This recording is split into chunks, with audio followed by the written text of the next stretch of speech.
Chris Godinez, licensed professional counselor, also the host of We Need to Talk on every Sunday at noon, and then I post it up to Facebook. This video is for educational and informational purposes only. If you feel you need a therapist, please go to Google, type in therapy, your city, Psychology Today will pop up, click on that, and it will have all of the qualified therapists in your area. Okay, boom, shakalaka done. Also, the views and opinions stated herein are mine and mine alone. They do not represent the ACA, the APA, or any other therapist for that matter. Okay, so today's question and answers. So there's really not a theme to this one. They're kind of just like general questions. So, if they taught us that stealing is okay and other ugly behavior, now that we are adults and have cleared as many fleas as possible, are we disordered? Did they teach us that stealing and other ugly behaviors are okay? Yeah, of course they taught us that. If we were raised by a dysfunctional family and they're saying, oh no, it's okay, everybody lies, you can lie, it's okay, everybody lies, or you can cheat, you can steal, everybody does that, then as an adult, it's your responsibility to squish those fleas.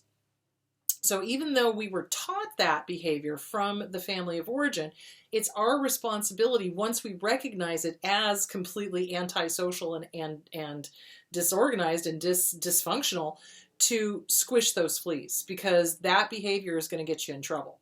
So yeah, they do teach us that stuff, but it's up to us to get rid of it. It's not ours. Don't do it. Don't keep doing it. It's not, that isn't who you are. So yeah, absolutely. Start working on that. I don't know if I'm safe. I feel like my abuser is still lurking over me even when they are not around, just waiting for my final destruction. What do I do?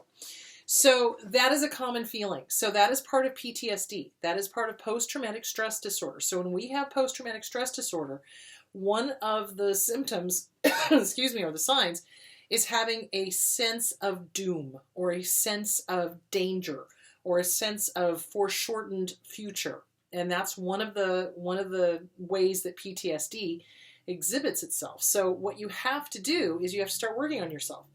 Meaning, you work through CPTSD from Surviving to Thriving by Pete Walker. You start working on your self-esteem. Go take some self-defense courses once we can actually get back in person with people. That would be nice. Get some pepper spray. Find out what the laws are in your state and get some pepper spray and be safe. So yeah, that is something that we do have, is that sense of doom or that sense of foreshortened future or whatever. So get with a good trauma therapist. Start working on that, because that's your mind messing with you or your heart messing with you. Remember, gut never messes with you. Head and heart do. So definitely get with a good trauma therapist and start working on that particular aspect. Okay. Do narcissists commonly attend codependent anonymous meetings to find supply? Abso-freaking-lutely. Yes, they absolutely do.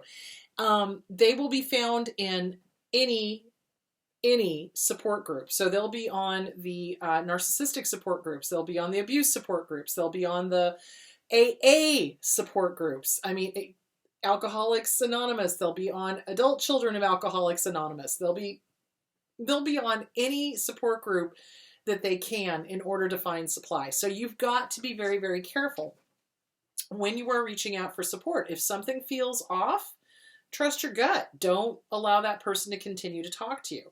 So yeah, and not only are they on the support groups, but they troll. They troll. Any troll you've come across, they're narcissists, because healthy, normal people don't do that.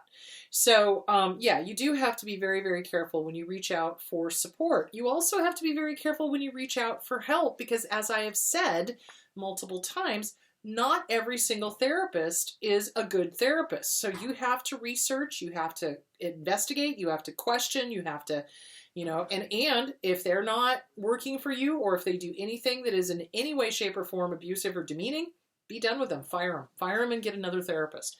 So yeah, you do have to be careful about that. Question. I have gone completely no contact with my mother-in-law. What can I say on repeat to my husband, who is reluctant to let go of his making excuses, etc., etc., etc. So you can repeat yourself until the cows come home. He needs to get on the same page. So I would suggest couples counseling, and he needs to understand that he needs to be not allowing his mother to abuse you through him. So that's a discussion that you're going to need to have. And something that would be good probably would be couples counseling in this case, as long as he's not abusive. If he's not abusive, then go for couples counseling. If he's abusive, don't go for couples counseling. The only thing that you can say on repeat is, no, and I mean it, and here's what's happened to cause me to go no contact, and stop asking. Stand your ground. It's boundaries. And that's why I'm saying couples counseling. What's going on? Why is there the need to defend the abusive mom? Et cetera, et cetera. So get him to read some books. Get him to read The Disease to Please by Harriet Breaker. Who's Pulling Your Strings by Harriet Breaker. The Object of My Affection is In My Reflection, Coping with a Narcissist by Raquel Lerner. Any of those books would be really good. PTSD from Surviving to Thriving, Pete Walker. And if they are unwilling to look at those books or to get therapy, there's your answer. So act accordingly. Can you recommend a book for healing on the wounded self? I know these people are bad for me and I am staying away, but I am still hurt by not being around them. Okay, there's a whole bunch of books out there that would be good, and I just listed some of them, but I'm going to relist them. So really, everything boils down to self-esteem, not other esteem, self-esteem. So you want to get either You Are a Badass by Jen Sincero or The Self-Esteem Workbook by Glenn Schiraldi. Those are both great books. Then you want to work on boundaries with The Disease to Please by Harriet Breaker. Also, Who's Pulling Your Strings by Harriet Breaker. CPTSD from Surviving to Thriving by Pete Walker, so that you can work on the shame and the blame and the guilt tripping that they've done on you. Put it back on the abuser. I'm trying to think. Radical Acceptance by Tara Brach. Radical Forgiveness by Colin Tipping. Really, it is about getting back in touch with the self and really healing that inner child. The Inner Child Workbook by Catherine Taylor. That's another great one. Those books are going to be triggering. So you want to get with a good therapist. If you cannot afford a good therapist, just recognize these books might trigger you. Keep a journal it out. Make sure you have support somehow, either healthy family, healthy friends, or a trusted support group. And remember, I just talked about how some narcissists do troll support groups to try to get supply.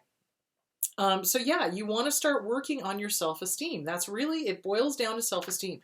People who love themselves do not put up with abuse. They don't put up with shenanigans and fuckery. They don't. So yeah, you want to start working on your self-esteem. You want to start working on boundaries.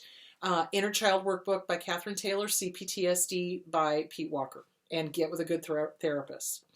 Why do they villainize us? Because we won't have contact with them. Because we're not playing their game. So remember, narcissists are all about control. And if they can't control you, they will control the narrative of who you are. So what they will do is they will go on a smear campaign and they will lie about you and they will say horrible things. And again, people who are your people will not believe it. People who are not your people will believe it. So it's kind of separating out the cream from the milk. You know what I'm saying?